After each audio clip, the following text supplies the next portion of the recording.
Deadline by Crutcher, Chapter 7, well into September. I've spent as much time as I'm going to on the basic structure of our government, Lambier says. We've covered the material well in spite of Mr. Wolfe's attempted blockades, and your book serves as a solid reference. I expect you to know that structure when you address an issue. Clear? When Lambier says clear, it isn't really a question. He's telling you it is. 50% of your grade will come from your civics project, he says, so those of you who haven't, best be selecting one. Again, you can choose from the handout I gave you on the first day, or you can conjure up your own, though of course it will be subject to my judgment. He stops beside my desk. What is this you're reading, Mr. Wolfe? He touches my paperback with his pointer. The Autobiography of Malcolm X, I tell him. Interesting taste, he says. Have you something against Dr. King? Nope, I say, but Malcolm was a pretty interesting guy. Came up the hard way. Indeed, he had some radical ideas, don't you think? A little far from the mainstream. I'm not done with the book yet, but yeah, I'd say he was a little out of the mainstream. Far enough out to get him gunned down by his own people, Lambier says. Cody says, "Aw, man, you ruined the ending for him." Lambier taps my head with the pointer. You have a clever brother. I suspect you already knew the ending. By the way, you're one of the few who hasn't chosen your project. Can you have it by the end of the week? That I can, sir. In the cafeteria, Cody and I sit at a table alone, going over this week's defenses. Dallas drops her tray next to Cody. Oh, you big tough football boys, teach me the basics of your game. How come all the guys who play football have such big shoulders? Those aren't real, Cody says. We wear shoulder pads. Hey, Dallas. Dallas plops onto the bench in front of her tray, runs her fork through the Spanish rice, and wrinkles her nose. Her bare foot sneaks up under my pant leg. You been racking your brain for someplace nice to take me soon, little wolf? We do want to keep this thing going, right? I was thinking about taking in a volleyball game, I say back. Nothing else to do. Want to come? I mean after the volleyball game, and you'd better be thinking of taking in a volleyball game unless you want your pitiful little life to get more pitiful. Dallas is pretty vocal with her feelings about the differences between emphasis on boys as opposed to girls' sports. Only fooling, dear, I say. Only fooling. Trout's opening volleyball game against Salmon River is a barn burner. The sort of Asian-looking girl with the leap that blocks out the sun is everybody's MVP. On her talent and guts alone, Trout takes it to a fifth, tie-breaking set. Dallas Suzuki is everywhere, diving for balls only extreme sports dudes try for, and drilling kills Sooner would be afraid to block. But in the end, it's a team game, and she doesn't have much of a supporting cast this year. In the Grey Ghost afterward, she is inconsolable. You had a great game, I say, touching her shoulder. We lost. Yeah, but Jesus, we lost. This will not be a warm and fuzzy night. After one bite of her burger at the Chief, she tells me to take her home. Nothing personal, she says. I'm just a bad sport. When I drop her off, she doesn't want me to walk her to the door, which means she doesn't want me to kiss her, so I peck her on the cheek and watch her stride across the lawn, and I'm overwhelmed with that one thought that sneaks up and whacks me across the back of the head when I least expect it. Enjoy it, buddy. You're dying. A block from her house, I pull to the curb and let the fear crawl into my throat and almost strangle me. What you doing up this time of night? Rudy sits by the workbench looking way better than I expected. I might ask you the same thing, I say. I'm a vampire. What are you doing here? Didn't want to go home, I tell him. Thought you could use some company. You're running around in the middle of the night and you decide the town drunk needs company? I think not. It's true. Well, you're wrong. Then what's in your back pocket? He asks. Let me see that. I take out the Autobiography of Malcolm X, which loosens my pants. It's a big damn book, even in paperback. Serious literature, he says. You know Malcolm? He holds the book, staring at the cover, turns it over in his rough hands. Oh yeah, I know Malcolm, he says, and disappears for a moment into his room. He comes back with his own copy, opens it, and shows me Alex Haley's autograph. He holds the book like a Bible. Malcolm used to get my juices going, he says. I nod toward his room. You have other books in there? You read books because you're alone so much? He gazes across the room at the workbench. You thought all I do is drink? I didn't mean that. Being alone isn't new, no worse than my years as a priest. Whack. What? What? He says back. You're a priest? That slipped out. Forget I said it. A Catholic priest? I said forget. Too late. Ex-priest. And keep it to yourself. Shit, who'd believe me? I mean it. You tell no one. His voice has completely lost its slur, turned to a dialect I couldn't distinguish from either of my parents. It is deep and resonant.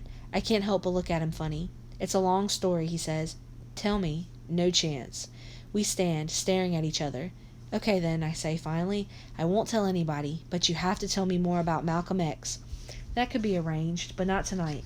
Thanks for letting me, stop by. He nods, touches my shoulder. Go. Now that has to be one of the top 5 strangest things that's happened this year, which is saying something when you consider a doctor told me I'm dying, and Dallas Suzuki asked me to homecoming, and took me to heaven, and then sent me on my way, and I'm starting special teams on a football team.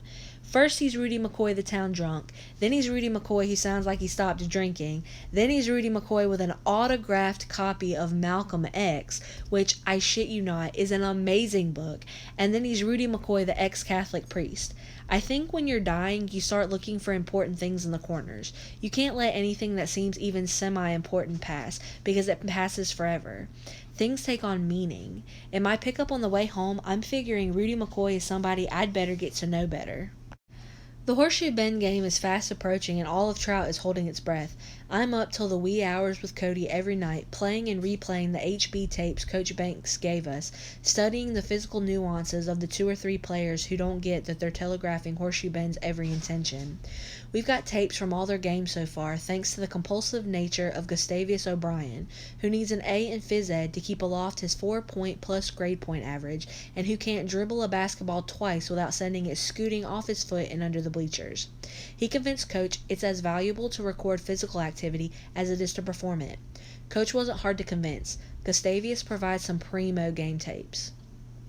Horseshoe Bend's center linebacker, also their QB, a monster Basque kid named Johnny Bilbao, who probably averages 15 tackles a game, leans back ever so slightly on his haunches when he's expecting a pass, and also lilts slightly to the side he thinks a running play is going. His predictions are uncanny, but Cody's quicksilver when it comes to improvising on the run, and if he catches Bilbao leaning the wrong way for a micro millisecond after the hike, he can burn him at least once out of 10 times. It could come down to that with Horseshoe Bend. They've got studs at the same positions we've got studs, so gaining a fraction of an advantage on 1 out of 10 plays could be the difference. Cody and I refuse to lose this game. That's all there is to it. We watch Bilbao 3 hours straight. He's smart as a whip. He'll figure out Cody figuring him out. They've also got Elston Thomas, a linebacker, and Matt Miller, a defensive guard, who could make Sooner's day a long one. They're both about his same size, and though he's faster, Sooner tends to think he can run right over anyone who gets in his way, and these guys are way tough. Miller takes out the interference, and Thomas cleans up after him. They can switch sides depending on the running tendencies of the other team, so it'll be impossible to run away from them. You see them lining up time after time against the opposition's strengths, but we counter with Dolvin and Glover, who consider it a personal affront each and every time either Sooner or my brother is touched by an opposing player behind the line of scrimmage, and they're pretty quick and versatile too. And Andy Evans, a threat to catch almost any short ball Cody throws, who doubles as a defensive safety and claims nobody gets behind him. He's right more often than not. This is going to be a good game. You and Coach are going to have to call smart to keep these guys off balance, I tell Cody, and you might have to call more audibles at the line, which is not your best thing. Wish you were on the field with me, he says. When we played backyard ball as kids, Cody and I were always on the same team, and he checked the call with me. Sometimes he just let me make it. If I'm not on the field with you in high school, I'm sure as hell not going to be there in college, I say. We'll go back through all this as soon as we're sure you have these tendencies down. You tell me what you'd call in any given situation, and I'll tell you if we're in sync. Actually, most of the time we are on the same page, which would be Coach's page too. A given play in a given situation usually just makes sense. It's those few times when you can call against the grain that you give yourself a little edge. That usually happens on the field. After several more hours, about 95% of our play calling is identical. Let's get some sleep, I tell him. You gotta be rested come Friday. Boise State Scouts. We'll tell them we're a team, Cody says. We'll tell them shit, I say back. We want them looking only at you. They don't give scholarships to guys who come with miniature lookalikes. You're right. We'll unveil you when we get there. Right. In bed I drift, feel myself slipping toward a conversation with Jesus, but I want it too bad. And when I want it too bad, Jesus makes me wait. I breathe, like Jesus taught me, and repeat my mantra, little wolf, little wolf, little wolf. It's what I imagine the fans chanting, not exactly Buddhist. Hey, little wolf. Hey, Jesus. Getting complicated, huh? Does the Pope wear a beanie? Is Sooner prehistoric? Not really, but I get the point. Yeah, we're probably all the same in your eyes. Maybe not all the same, but I stand in a place that gives me a broader perspective. What's up? If you stand in a place that gives you a broader perspective, you should know. Man, why you busting my chops? You're right. You think we have a chance against Horseshoe Bend? I know who I picked in the office pool, but you won't tell me. Life's no fun without risk, he says. I'm worried about my brother, but you know your brother is going to be fine. He was counting on me next year. I mean, no college coach is going to let me have anything to do with their football team, but Cody leans on me, just having me around. But you know your brother is going to be fine, he says again. Yeah, so what's up? You know Rudy McCoy? I know everyone you know. Do you know people I don't know? Stop wasting your time trying to figure out who I am. Rudy McCoy. He's important, isn't he? Does he seem important? I mean to me. Does he seem important to you? Did you know people on this planet get paid up to $150 an hour to do what you're doing? What's that? Ask questions and never give answers? They're called therapists. I have one. So why are you talking to me? Wow, 150? Am I good? At least I'll know what to come back as. You were talking about Rudy McCoy? It's hard to figure how to get answers out of Jesus. He never says something is or isn't going to happen, and he won't tell you whether something is the right or wrong thing to do. That exasperates me cubed. But when I get past trying to wrangle answers out of him, he usually brings me around to finding my own. He's like a good math teacher, but I'm like a bad math student. I want the answer, and I don't want to show my work. I'm dying, and I'm impatient. He says, "There's time for everything, Ben." God, it's like he hears me thinking as well as he hears me dreaming. This is so bizarre. I'm trying to figure out what to do about Rudy McCoy. I get it that he's important if he feels important, but I don't know what to do. Want some advice? Jesus, I'd pay for advice. It's Jesus, he says, and it wouldn't help. I'm on an expense account you wouldn't believe. Here's your advice. Pay attention. Use your mind. Use your instincts. You'll know what to do. Not just with Rudy McCoy, with everyone. Coach stands at the door to the locker room before our next practice. Sooner is out. That plays to a stunned silence. Broken collarbone, Coach says. My brother says, what happened? I saw him after practice yesterday and he was fine. Sooner wasn't in school today, but there wasn't even a rumor. Coach's head ticks slightly to the side and he doesn't answer. This changes things for Horseshoe Bend, he says. More option plays, Cody. You have to be at the top of your running game as well as your throwing game. Cody nods. He's already rethinking. Suddenly, we have hours more tape to watch. Cody has to feel prepared. Cody has to feel over-prepared. The option calls are easier to go over because the choice to throw or run, or the choice to pitch or run, happens after the action starts, and that's Cody's strength. That also puts big pressure on our defense, Coach says. Ben, I'm bringing you in at safety. Andy, you're coming up to fill Sooner's linebacker spot. Andy Evans winces and nods. We've just given away 80 pounds on defense. Thursday morning, Sooner walks into class with a thick cast evident under his shirt and his forearm held tight to his chest with a strap. Hey, Sooner, Randy Dolvin says. What's up? Fuck you. Sooner, Glover says. What happened, man? Fuck you. Cody points at him. Hey, Sooner, man. Me too? You too, Sooner says. That's the sum total of what we hear about Sooner's broken collarbone. Fridays aren't heavy days for jocks at the Learning Factory. If it's a home game, which homecoming obviously is, we're dismissed just after noon to dress down and get taped so we can get a good warm-up and pummel those posers into the Stone Age.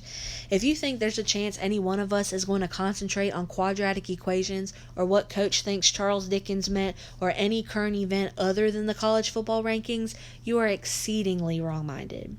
Before first period, we're all on the lawn passing a ball, soaking up the adulation of the masses. Because it's homecoming, not just the players get out early. Picture Neil Armstrong returning from his walk on the moon, scale it down to a trout-sized town, and you have the visual. The band will be on the field an hour before game time entertaining the spectators. The pep club will be on the field selling hot dogs and pronto pups and pop and candy. The Horseshoe Bend spectators will double our population. And then, sooner or no sooner, we'll kick their asses. Like I said before, we won't have it any other way. The football field is 3 miles out of town, so we dress in the locker room and ride the bus. Sooner comes up behind Cody and me, places his good hand on Cody's shoulder pads, and says, Sorry, man, it's fucking killing me not to be out there today. Me too, Cody says, but we'll get it. We'll get it for you. I don't know if you can get it without me, Sooner says, and I feel Cody stiffen. You get a fleeting sense that Sooner doesn't want us to win this because of what it'll mean about him. Cody punches his good arm softly. It'd be a lock if you were there, but we'll do what we have to do. That's my bro. Doesn't leave anyone hurting except players on the other team. It's hard for Sooner to hear. Having people do things for him isn't exactly how his life has worked out so far. He nods, still staring out the window. My fucking old man did this. Cody says, "Aw man, what happened?" "Got drunk like always," Sooner says. "Started ragging on me 'cause he thinks you get all the press when I'm the workhorse. Calls me that. Workhorse. Fuck. One good thing about my old man, he makes me look smart. Don't know what I was thinking, but I told him we was both good and... aw shit, who cares?" "So why'd he break your collarbone?" "'Cause he was drunk, you dumb shit. Jesus, didn't you hear me?" Cody doesn't take the bait. "Yeah, I heard you. You're right. Dumb. Wasn't thinking. Hey, I'm sorry, man." Sooner turns away. Fuck it. Cody and I look at each other, heads shaking in unison. He says, "I'll take a crazy mom over that any day." If anyone else heard Sooner, they don't show it. Everyone's focused on these next 3 hours. We pile off the bus next to the field and take a slow lap, just inside the track. The fans cheer, and it's hard not to break into a run just to drain off some of the adrenaline. Coach Banks and Coach Langford stand in one end zone, and we trot in for calisthenics. Cody leads them alone because Sooner is on the sideline. Cody brings me with him when we line up in first, second, and third string warm-up offenses, and I stand beside him listening to his running monologue as he reads the imaginary defenses, correcting him when he forgets something. It's like cramming for a test you've already crammed for, but there's no telling Cody that. I just hang close and answer on cue. We're whispering into each other's ear holes right up to the time he walks out for the coin toss. Sooner walks out in his street clothes for that, and I use the time to loosen up. We lose the toss and we'll kick off. Bilbao sits back on his haunches when he expects a pass, Cody says. "Yeah, you can barely see it, but look at his cleats, that's how you tell." And when there's a blitz on, Thomas taps the lineman on the hole he's going through, twice on the butt. Real subtle, but he does it every time. Then he taps the side of his helmet twice. "He has to tell the other linebacker he's going in," Cody says, and slaps my shoulder pads. "If we win this, bro, I'm gonna buy you something big." Now I concentrate on the kickoff. Horseshoe Bend is big, and they're fast, and their coach isn't likely to go light on prep for special teams. I can tell by the way the big guys come at me these days. I'm not the surprise I once was, so I have to get smarter and smarter to stay on my feet and do my damage. In the pregame huddle, Coach runs over assignments, identifies their studs by number one more time, and covers strategy for helping out when someone's overmatched. I've got nothing on my mind but the ball and getting my helmet on it. Then we're on the line and the whistle blows, and I'm shooting down the outside about 95%, watching their return develop. We kicked away from Bilbao because he's run 2 back this year, so number 26 snags it and they're coming my way. I sidestep one block but get knocked over by the second, and I'm up almost before my knee hits the ground. Cody is 2 steps in front of me, and Bilbao has streaked across the field to lead their blocking. Their collision creates a sonic boom, and both are laid out, and I'm leaping over their pile, staring right through 26's face mask, and I go low, right at his thighs, wrap my arms around him, and hold on for dear life. Dolvin drills him a second later, and they're first down on the 20. This is the first time I've stayed on the field after a kickoff, and the Ben Wolf Mighty Midget fan club goes wild. Andy Evans is a good, smart athlete. Not as talented as Sooner, but good enough to start on any other team in the league. He's not used to the linebacker spot, though, so I'm ready for extra business. Safety is exactly that, the last guy back, and my job is to make the tackle if the guys up front don't get it done, and to cover passes, of course. Horseshoe Ben comes out running and throwing short, so Cody and Andy get most of the action, and I just back them up and come in hard once I see the play develop. I'm relieved I can see just as well when I'm playing as when I'm watching. If Mom and Dad had put a little more beef into my conception, I'd be a dangerous dude. I'm not getting any solo tackles, but I'm in on a lot. One sends electricity down my spine when I team up with Ron Coburn, our defensive end, to take Bilbao down. Hitting him is like hitting Sooner. You gotta make like you're not afraid to die. Toward the end of the first half, Cody slips around end on an option and slides in for a score. Coach calls an option pass, and Cody runs in the point after. You don't get a lot of great kickers in high school football, particularly 8-man, so almost everyone goes for 2. On Horseshoe Bend's next set of downs, Bilbao eats up the field on 3 and 4-yard runs. They get 40 on a pass because I went with the wrong receiver, but I run their guy down at the 20. Bilbao shoots up the middle on the next play, leading interference for their other unsung halfback. Bilbao levels Cody, and their guy drags me into the end zone. Bilbao blows their point after, and we go into halftime up by 2. "I think we can throw more on these guys, Cody," Coach says in the end zone during the break. "You're running more on the option, but their defensive backs are getting tired, and Evans is getting open." Andy nods. "Keep a lookout," Coach says. "We'd better sting these guys quick. They're not going to lie down." Cody nods and scoots over next to Andy, grilling him on who he thinks he can beat. Andy's got just okay speed, but he's crafty as they come, and if he can get his hands on a ball, it sticks. The worst part of homecoming is halftime. The band plays, the drill team marches, the cheerleaders dance, the homecoming queen gets crowned and rides around the field at no miles an hour, and we sit in the end zone getting rigor mortis. We receive to start the second half, and Cody and Andy hook up on a couple of short ones before Cody fumbles the snap and they take over.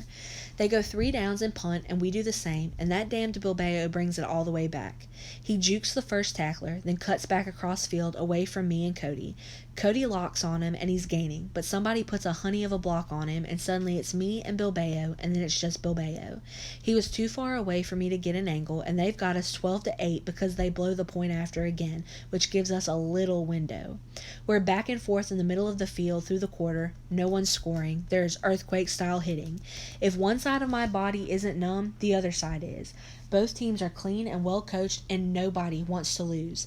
Even with teams in as good shape as we are, guys are wearing down, and I know it's my time. I've worried all along that my disease would catch up with me, but it hasn't, and it won't start during the fourth quarter of the Horseshoe Bend game. I've run every wind sprint, every suicide drill, every play, as if it were my last. I'm making each second of my life count, and I'm spending anything I saved up right here on this field, right here on this day. I've gone full bore on special teams and defense all afternoon, and I feel fresher than I did at kickoff.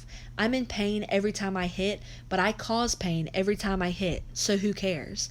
This season ends for me with no regrets. As Coach says, you can measure your love of the game by what you bring off the field with you. If you come off the field at the final gun with nothing, that's perfect love. It doesn't mean I can't make mistakes, but they'll never be because I'm tired, and they'll never be because I'm not thinking. My mistakes will come from excess. With 4 minutes left in the fourth quarter, we're still playing down 1 touchdown between the 20s, and it's starting to dawn on me that we may not pull this off. Cody and Bilbao are racking up yards and tackles, though I've got to be leading them both in tackles, but neither can get the ball into the end zone. Then we get the break we've been looking for. Horseshoe Bend tries to put it away with a long pass, and Cody picks that baby off on our 3-yard line and hauls ass. They bring him down on the 50, and we are wired. Cody fires a short one to Andy out in the flat, and another to Dolvin on the other side on a guard-eligible pass. He gets 2 more first downs running for short yardage on the options, and we're on the 27 with a little more than 2 minutes to go. Coach signals for time, and Cody calls it. Trot's over. I stand close so I can hear. I'd give anything to be on offense so I could be in there for the end of this game. Cody takes off his helmet. "Giving 'em their money's worth today, huh, Coach?" "You're giving me a heart attack," Coach says back and laughs. "Okay, all short stuff. Cautious but aggressive. Keep running those options. Do not throw into heavy coverage. We can take our time. Don't want to leave them a lot of time after we score. Now, let's get this." He slaps Cody on the butt, and Cody runs back onto the field and completely fucks it up. We flood the right side with receivers, and Cody rolls out right, and there is Andy Evans on the 2, and he has his man beat by at least 2 steps. Cody fires it behind him. Shit! And Johnny Bilbao comes out of nowhere and sticks Andy in the chest so hard his helmet pops off as he reaches back. The ball flies straight up and into the hands of number 23, whoever the hell he is, and he's got a clear 99-yard shot at our end zone. Cody recovers and runs him down on our 30. Andy is still down, looking like a purple and gold rock, and when they get him up, he's got a 1 in 7 chance of telling you what day it is. That's it for Andy Evans. We've got 2 minutes. Horseshoe Bend has the ball 1st and 10 on our 30, and our undefeated season seems over. In the defensive huddle, my brother is calm as he was at the coin toss. My fault, guys, but we've got time to get it back. They think they can get 1 first down and then run out the clock. Tackle the ball. Strip them. Get it loose any way you can. It's going to be in Bilbao's hands, so it won't be easy. Bilbao gains 3 on the ground on the first play, and he's holding onto the ball like a Brinks driver with a 10-pound gold brick. "I'm guessing run again," Cody says to me as we line up. "Let's give him a little safety surprise. I'll blitz, and you come in right behind me. See if we can shake things up." We get our break. Horseshoe Bend wants to shock us with a quick score, and Bilbao goes back to pass. Cody opens the hole, and I shoot through as Bilbao looks for his receiver. He's cocking his arm as I drill him in the solar plexus and bounce off him like a bullet off Superman's chest. But I hear the air go out, and 7 guys hollering, "Ball!" which means it's loose. It's not loose for long, though. It's under Dolvin. "Put my brother in," Cody says to Coach on the sideline. "What?" "He's been running pass patterns for me since we were in grade school. He can catch anything I throw. Andy's out. They'll think we threw Ben in to fill the hole." Coach looks at me. "He's right," I say. "Anything he throws." What I'm thinking is anything he throws when there's not someone ready to take my head off the minute I catch it, but I only smile. Coach says, "It's different in a game." Cody looks down the bench. "See any Hall of Famers?" As we near the offensive huddle, Cody says, "Drop the first 2. "What?" "We're 70 yards from the goal," he says. "If we nickel and dime it, we'll run out of time. I'll get us 1 first down running, but I want you to look like these first 2 passes are the first you've ever seen. Run bad patterns. Look like you're trying to fake your guy out, but don't get away from him. Let them know this isn't your position. They'll back off you, and we'll burn them long." I start to question, but Cody says do it. For this moment, he's the older brother. In the huddle, he calls my number without telling the team his plan. Now, I may be the guy with the eye for tendencies and the football brain in the bedroom, but Cody is the real deal when the action starts. Once he's on the field, he's either the best athlete out there or he can make you think he is. He fires to me on first down, and it's all I can do to drop it. I block it with my body and let it bounce off my chest. Coach puts his hands in a T for time, but Cody shakes his head.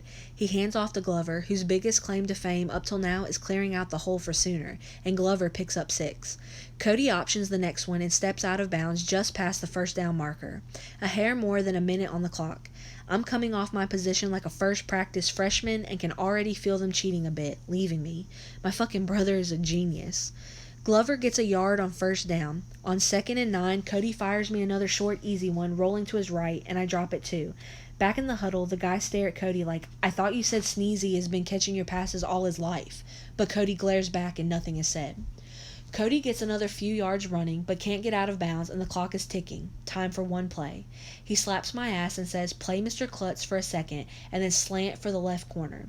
In the huddle, he calls an option pass rolling out to the right, flooding the right side with so-called receivers. Glover fakes a block and comes out of the backfield looking for the short pass. Our tight end crosses from his spot and runs deeper to that same side. I let my guy knock me down, scramble up, and head for the opposite corner like somebody poured Tabasco sauce in my ass. And damned if Bilbao doesn't hold back and come after me from the other side. I've got about 3 steps on him, but he's a legitimate speedster, and I'm an illegitimate speedster. He's 5 inches taller, and Cody's going to have to throw this back across the field, which means it has to go over Bilbao just enough for me to snag it. It's like throwing a football through a tire 100 yards away with the wheel still in it. And my brother does it. The ball sails a fucking micro-inch over Bilbao's outstretched hand, which is about half a fucking micro-inch above my head, and settles onto my fingers while my feet are still in the air on my belly flop into the end zone. ESPN for sure, and I am buried. The entire team is on my back, and my face mask is imprinting the grass. I can barely breathe. The band breaks into the Cougar fight song in the bleachers, and every other Trout citizen storms the field. Andy was the only player hurt in the game, but there's a good chance more of us will join him if we don't get out of here. You haven't lived until you've had your helmet rattled by an out-of-work logger. We have given these folks a game to remember. Dad is pounding Cody's shoulder pads and ruffling my hair, yelling, "Amazing! Amazing!" That's more emotion than you'd have gotten out of my father on the day either of us was born. Mom paces the sideline, making sure everyone knows whose kids hooked up on that last play. Geez, she's only known most of these people 40 years. I guess they know who her kids are. "You might just get to college on a scholarship of your own, little big bro," Cody says to me back in the shower. Dang. I'm standing under the hot shower stream, my eyes closed, imagining the shower is in Dallas's house. It was a great game, but now I'm going to homecoming with Dallas Suzuki. You're ruining my concentration. Concentrate any harder and I'll have to cover you with a towel. Besides, you used all your concentration on that pass, he says. Didn't have to concentrate, I say back. I'd have had to ball up my fist to miss that one. Boise State scouts got an eyeful today. Still only 8-man, he says. You could have thrown that pass to me alone in the desert, I say, and they'd have signed you on the spot. Whoa. I did put something sweet on it, he smiles. You boys played a marvelous game. My mother is standing in the kitchen, fixing dinner, and drinking whiskey and coke out of a glass hidden in the food cupboard, and mopping the floor, and cleaning the corners of the small window panes looking out onto the front lawn. She is in full bloom. I think you're both going to get football scholarships, I really do, and I think you should look at Notre Dame. Boise State? Boise State? My God, they'd have to give you full rides for yourselves and your children to justify your going there. You have to reconsider. They called, you know. They've already been on the phone to me. I told them we'd have to think about it. I said we'd just have to think about it. They should have been here with their offers at the beginning of the season. The price has gone up. The price has gone up. What a throw. What a catch. My God. Cody steps into the living room where Dad is reading the paper. Hey, Dad? Hey, Cody. Tell me you got to the phone before she hung it up.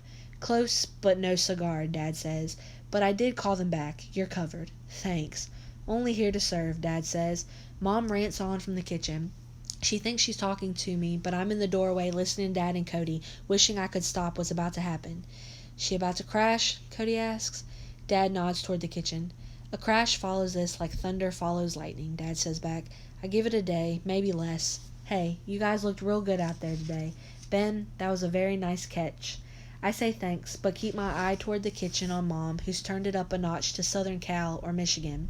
Don't worry about her, Dad says. You guys get ready for the dance. I'll take care of this. Sometimes I don't know whether I want to have my dad canonized or kill him. He weathers these storms like Anderson Cooper on CNN, just tethers himself to the chair and lets the wind blow. It's like he doesn't care about her, or like he cares too much. You want him to join in or leave. He used to call the doctor at about this point, but Doc would only urge her to take her meds, at which time she would chastise him like a red-headed stepchild. Nothing to do but wait. I'm the only one who still tries to step in, and I only do it when no one else is around. Cody sees me looking and puts his hand in the middle of my back. Go get tucked stout, he says. The fair Miss Suzuki awaits. He's right. This is not the night to try to repair my mother. Chapter 9. Here's a good reason for parents and teachers and other concerned adults to encourage teenagers to read. To get the musings of wise dead guys like, say, the poet Robert Burns, who tells us, the best laid schemes o' mice and men gang aft agly, which we usually translate into the best laid plans of mice and men oft go awry, which I translate into the best laid schemes of horny dying short guys oft land in the shitter. The thing I hate about life is how an event so sweet it sets a new standard for a good day or even a week can be stuck on the back burner so fast you almost forget it happened. I pick up Dallas in my newly scrubbed 1941 Chevy pickup, swearing silently to make Coach proud. There's the hope of something soft and warm and torrid as I approach the house. No car is parked outside, and Dallas closes the door too quickly behind her for me to see if her mother and brother are there to spoil any late-night shenanigans. And she looks good in a deep scarlet dress held up by, and only by, 2 of the 3 targets of my fantasy since that glorious night in her room, which we haven't talked about since. I am breathless. I've said before she's not beautiful in any classical way, but the entire work of art is, what can I say, a work of art. We enter the gym to spontaneous applause. It isn't easy to get a good dance crowd in a school of fewer than 100 kids, so our special dances are open to the entire town. Plus, this is homecoming, so there are studs and semi-studs from years past, and in a couple of instances, decades past. In no one's memory had a homecoming game ever ended the way this one did. If I could make this night last forever, or at least until I'm out of here, I'd do it, though by cultural homecoming standards it has to appear a little bizarre. The band, if you can call it that, was selected by the juniors who sponsor the dance to make money for their senior trip next year. To entice the townsfolk, they've gone retro, and it's pretty clear their time machine jammed in reverse. The band calls itself Purple Floyd and goes back even farther than its pink brother. These guys know Beach Boys songs, and when they break into something faster than Moonlight Sonata, only joking, they don't play Moonlight Sonata, you look onto the floor and see the entire history of white people dancing beneath twisted purple and gold crepe paper streamers and tinfoil stars, which in my view is not the part of our history most of us point to with pride. But if you don't pay attention to all that, if you just enjoy the moment, well, there's a lot to recommend it. Dallas's smooth muscle beneath skin, so soft space aliens would kill her for her hide, highlights the true meaning of perspective and relativity, because from my point of view, there's simply nothing like her. I know other kids feel the same about people they're with, which is what makes life on Earth interesting. I want to be here longer. I am aware that this might very well be the crowning glory of my life, as I am aware that I am very old if you count back from my end rather than up from my birth. I think I am in love, and the idea of losing that love fills me with such deep longing, I think I might disappear through the gym floor. Dallas feels none of it, I'm sure. She's talking to her friends, showing me off, teasing, and I'm smiling and teasing back as if I'm two entities, a young high school kid with his whole life in front of him and an old man staring into the eye of the universe to see who blinks. I feel immortal. That catch today was undoable, and I feel so mortal because there will most certainly be nothing else like it.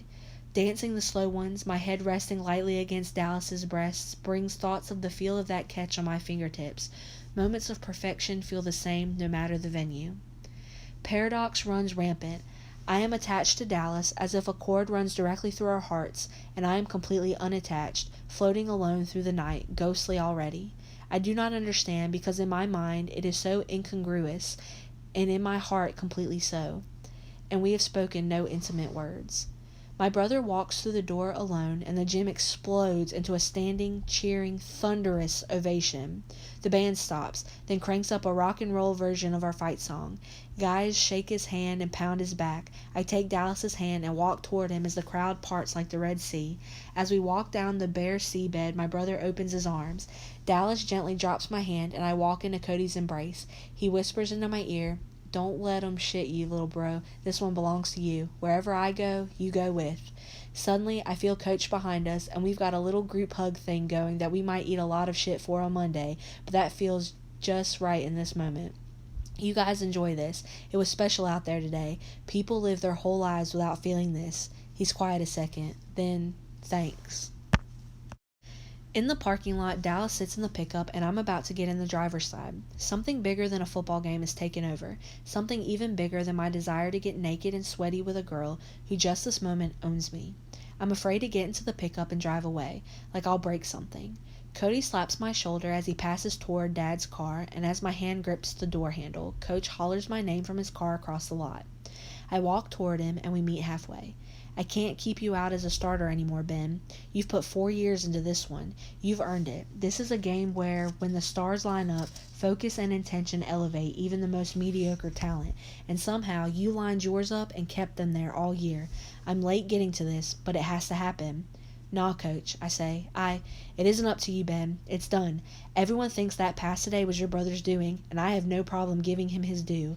Peyton Manning couldn't have laid it in there better, but I don't know 2 guys in my history as a player or a coach who could have brought that baby home. I know you like to push your brother in front of you, but he doesn't need that. He stands on his own. Today was your day." Though his voice never breaks, a tear trickles down the inside of Coach's nose. I reach to shake his hand, but he disappears into the dark of the parking lot. On the way back to the pickup, I see my brother standing next to Dad's car talking with Sooner. I walk over to say hey, but when Sooner sees me coming, he takes off. My brother shakes his head. I say, "What's up?" "Fuck," he says. "Sooner came up, but he never went inside. He sat out here in his car." "What?" "He had a date with a girl from council, but she stood him up at the last minute. He got here and couldn't make himself go in. Said he didn't deserve it because he wasn't part of the game." I watch Sooner's taillights as he leaves the lot. Geez, stuff like that happens, makes it hard to hate him.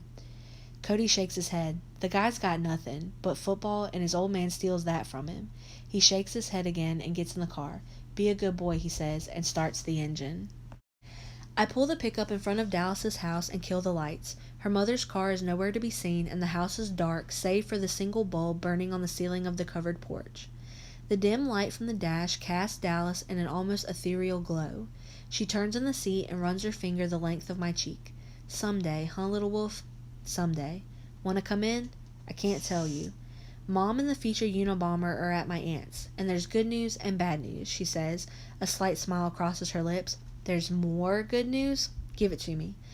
"I want you to stay with me tonight," she says. What news could be bad in the face of that? I wait. "We're not having sex." Oh, girl knows how to evaluate the news. There are times when what is, whether it seems like it should be or not. One look at Dallas tells me there is no arguing this, and there is no going home. I will stay, and we won't have sex. And that's not so bad at first. "Have you thought about the future much?" Dallas says. She's lying beside me in her way too big bed, in a long t-shirt that isn't supposed to be sexy, but it has her in it. The small nightlight by the door cast the room in soft blue, and even her posters of Mia Hamm and Karch Karali looked sexy. When I dressed tonight, I thought I'd be clever, wearing my Captain underpants beneath my fine-looking burgundy tux. I'm regretting that now, because they are no longer under my burgundy tux, and it's possible they make me seem less virile. Truth be told, I was hoping by now I wouldn't be wearing them. I think about it all the time, I say. Why? Do you think about me in it? I need to be careful here. I like Dallas a lot. A lot. But her future and my future are of two different lengths. I'm kind of afraid to, I say. Really? Yeah, it's complicated, and you're not exactly easy to read. Do you think about me in the future? I wonder about you, she says. For the first time, it occurs to me that one reason I've been so excited about Dallas, besides the obvious one so apparent under that t-shirt, is that in my heart of hearts, I thought there was no way she could want anything long-term with me. She's smart and a good enough volleyball player to play at the next level, so her choice of schools will be dictated by recruitment offers. Since I got the bad news, and then the good news from her in the form of an invite to homecoming, I thought she was safe, as in couldn't be hurt, especially after we slept together, and she turned me out into the cold. I already eat shit every day thinking about my brother and my parents. There's nothing I can do about them, though. The universal lottery stuck me with them, and vice versa, but time with Dallas is a choice. I wonder about you, too, I tell her. She's quiet a moment. Then, did you wonder why I slept with you the other night, and then turned you out like a stray cat? I was just thinking about that. My head is on her stomach, and she's running her fingernails through my hair. I didn't exactly feel like a stray cat, but yeah, it's usually the guy. Yeah, I wondered. Wanna know? Goosebumps pop up on my back like measles as the points of her fingernails glide lightly over my scalp. She's quiet again. It's a good thing I'm here for the night. This isn't exactly a rapid-fire conversation. I was testing. Me? Me. I don't get it. Dallas takes a long breath. I wanted to know if I'd been ruined. Ruined? She's quiet again, and I'm thinking. I may not have time for this relationship. Literally. My uncle. I'm not who I appear to be. I get goosebumps on top of my goosebumps. I watch enough CNN to know what uncles do. What about him? He got to me. You mean... She puts a finger to my lips and whispers, yes. So you were testing to see if I could still, could you? Couldn't you tell? I've heard girls fake it sometimes, to make us feel all manly and shit. I like you, Ben. I know about living in secrecy. Secrecy's okay with the general public, but you'd better not be doing it with people you care about. It ruins everything. Without asking, I assume she's speaking from experience. I said before I'm the go-to guy in a crisis. My panic button and my rage have a delayed reaction. You want to talk about it? I thought I was talking about it. You mean in detail? No, I do not want to talk about it. Actually, I'm glad, because I don't want to hear it. This will come rushing back over me in the next weeks in that awful wave that comes with the unthinkable. It's threatening right now. I say, you're safe now, though, right? A short laugh.